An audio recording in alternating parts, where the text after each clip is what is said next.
म्हणजे कीर्तन सुरू केल्यानंतर एवढी संख्या कुठं नसते बरं का. आता आम्ही वर्षश्राद्ध पुण्यस्मरणाला अनेक ठिकाणी कीर्तनाला जातो, पण कीर्तन चालू केलं आणि एवढी लोक असतात नसतात. लोक येतात की, पण कधी येतात माहितीये का, बरोबर 11:45 येतात.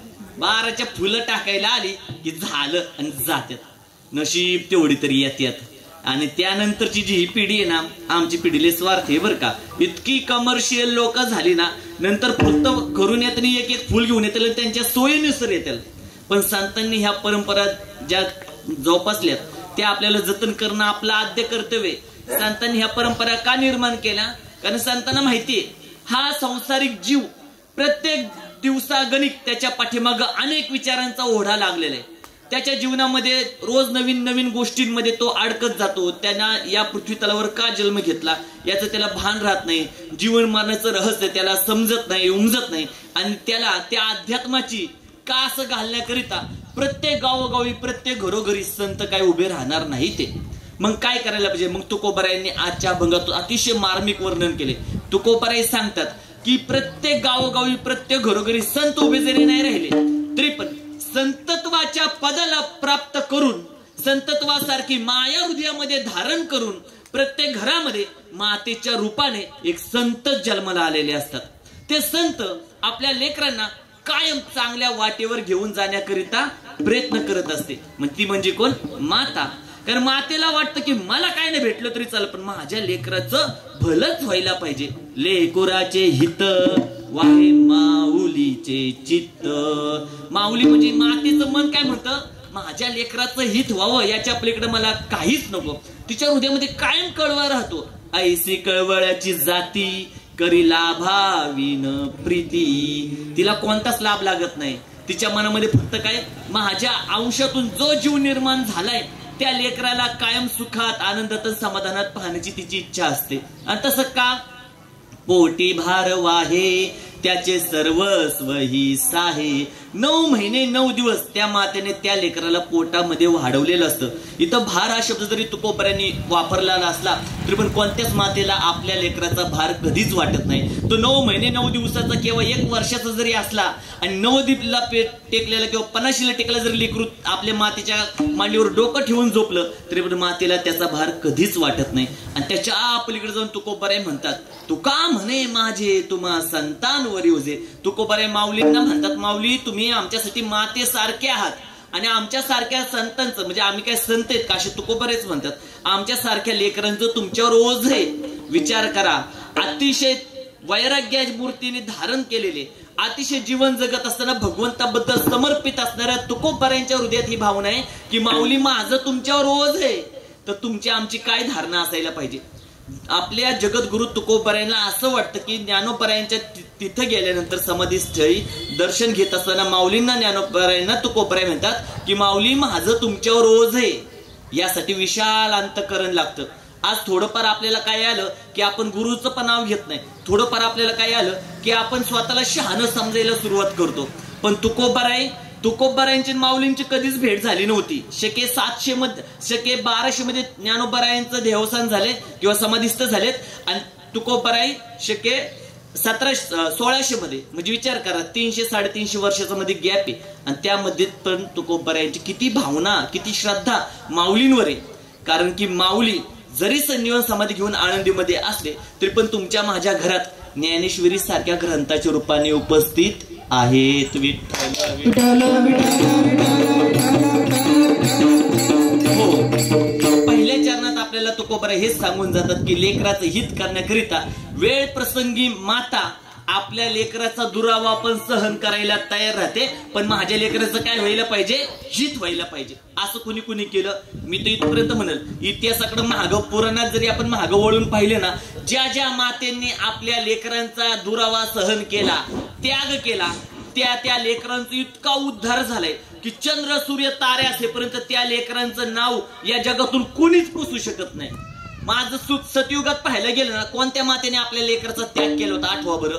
जेव्हा सुरुची आणि सुनीती यांची दोन्ही लेकरं आपल्या बाबांच्या मांडीवर बसली होती आणि ज्या वेळेस सुनीतीच्या मुलाला तिथं बसलेलं पाहिलं आणि सुरुची तिथं आली आणि सुरुचीने सुनीतीच्या मुलाला ओढलं आणि ढकलून दिलं.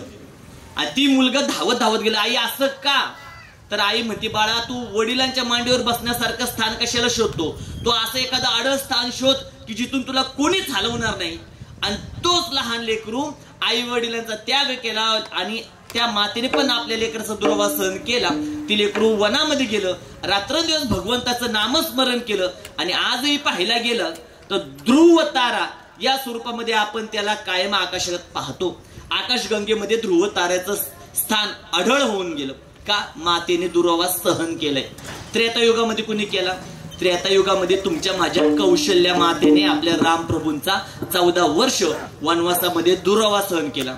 आणि चंद्र सूर्य तारे असेपर्यंत रामप्रभूंचं नाव कुणीच दूर करू शकत नाही, पुसू शकत नाही. का? तर मातेने दुरावा सहन केलाय. चला आता द्वापर युगामध्ये कुणी सहन केला?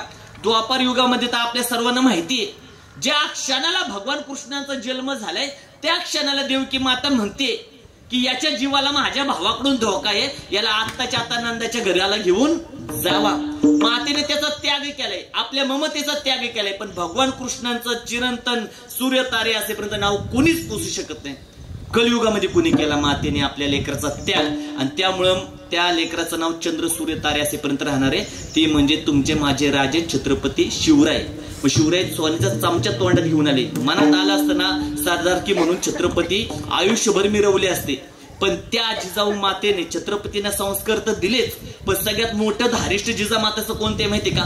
की आपल्या लेकराला त्या मृत्यूच्या अग्नी तांडवामध्ये झोकून दिलं.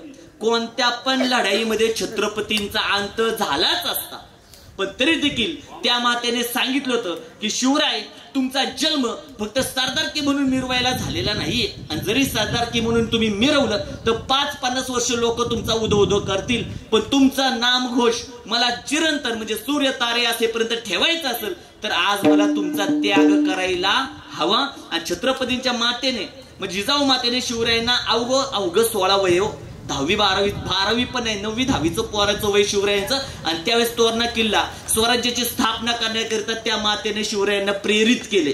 मला तुम्हाला हेच सांगायचे, ज्या ज्या मातेने आपल्या लेकरांचा त्याग सहन केला त्या लेकरांनी उभ्या आयुष्यामध्ये या संसाराचं तर भलं केलेलंच आहे, पण आपलं पण आढळ स्थान चंद्र सूर्य तारे असेपर्यंत अबाधित ठेवलेलं आहे. विठ्ठल पण आता झाले उलट, आता उलट झाले. माता पिता इतके ना म्हणजे नकुलला म्हणले देव, नकुल तुला काय दिसते वनात जाऊन पहा. नकुल जाऊन आला म्हणला, देवा मी वनामध्ये एक गाय पाहिली आणि ती गाय आपल्या वासराला, नवजात झालेल्या वासराला एवढी चाटत होती त्या गायला याचं भानच नाही की आता ती वासराचं रक्त चाटायला सुरुवात केली. आणि कलियुगामध्ये मग भगवान कृष्ण म्हणले, नकुला तू बरोबर बघितलं, कलियुगात अशीच अवस्था येणार आहे. प्रत्येक माता माऊली आपल्या लेकराला एवढ्या सुविधा देणार की त्या सुविधेच्या खाली ती लेकरू आधूच होणार आहे. आपल्याला समजायला पाहिजे, आपण आपल्या लेकराला कधी कधी चुकीच्या गोष्टींवर कठोर शासन पण करायला पाहिजे. अन्यथा फार भयानक काळ तुमची वाट पाहतोय. तुमचीच नाही, तुमच्या लेकराची पण वाट पाहतोय. तुम्हाला वाटतं का हा संसार एवढा शान आहे? तुम्ही ज्यावेळेस तुमच्या लेकराच्या जीवनातून देवा घरी निघून जाताल ना, सगळ्यांना जावं लागणार आहे बरं का. आपण ज्यावेळेस देवाच्या घरी निघून जाऊ ना, त्यावेळेस आपल्या लेकराला हा स्वार्थी जग, स्वार्थी दुनिया जगू देणार नाहीये. म्हणून जितकं शक्य होईल तेवढे संसारातले चटके या लेकरांसोबत मातीमध्ये खेळणारे त्याची ढोपरं फुटली पाहिजे. त्या लेकराला पोरांमध्ये सोडलं पाहिजे. पंक्तीला आपलं पोरग बसलं जेवायला, सगळी पंगत उठली तरी पोराचा भातच कालवलेला चाललेला असतं. का? घरामध्ये टीव्ही बघत जेवत असतं. ह्याला काय पाहिजे? आपल्या लेकराला कधी कधी या पोरांच्या सोडलं पाहिजे. आज ही संस्थेतली सगळी लेकरं, या लेकरांमध्ये आमच्या संस्थेत 118 मुलं आहेत. एक पण पोरगा आणत नाही मावशी, एक पण नाही. या पोरांच्या घरची परिस्थिती अतिशय चांगली, पण त्यांच्या आई वडिलांना कळालं जर लेकरं आमच्या जवळ राहिली, ह्या लेकरांपासून टीव्ही कोणताच माता माऊली दूर करू शकत नाही.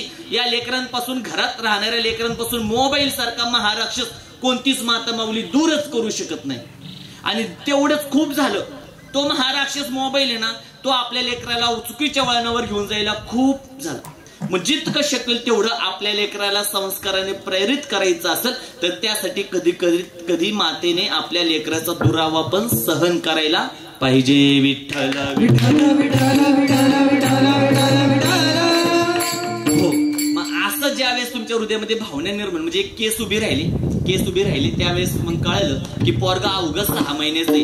आणि त्या 6 महिन्याच्या पोराच्या वडिलांनी काय केलं, त्याच्या मृत्यूपत्रामध्ये लिहिलं होतं, ज्या दिवशी माझं लेकरू 18 वर्षाचं होईल त्यावेळेस सगळी संपत्ती त्याच्या नावावर होईल. आता सावत्री आई एक आहे आणि खरी आई एक आहे. आता सावत्री आईला कळलं, आता मग सावत्री आईने ढोंग केलं, ही माझंच लेकरू आहे, आणि खरी आई म्हणायची माझं लेकरू आहे. दोघी रडायच्या, केस उभी राहिली. आता कोर्टामध्ये केस चालली. त्यावेळेस न्यायाधीश, आता वारकरी संप्रदायातलाच न्यायाधीश होता.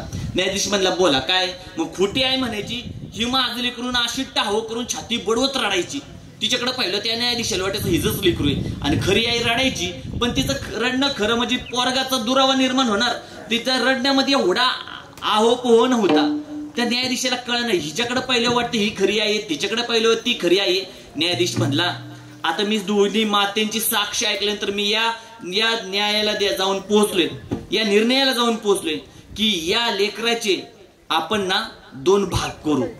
एक भाग या आईला देऊ आणि एक भाग त्या आईला देऊ, कारण आम्हाला काही समजा नक्की लेकरू आहे तरी कोणाचं. त्यावेळेस खरी आई ओरडली, म्हणली तुमच्या निर्णयाला आग लावा, म्हणली तुमचा न्याय मला नको.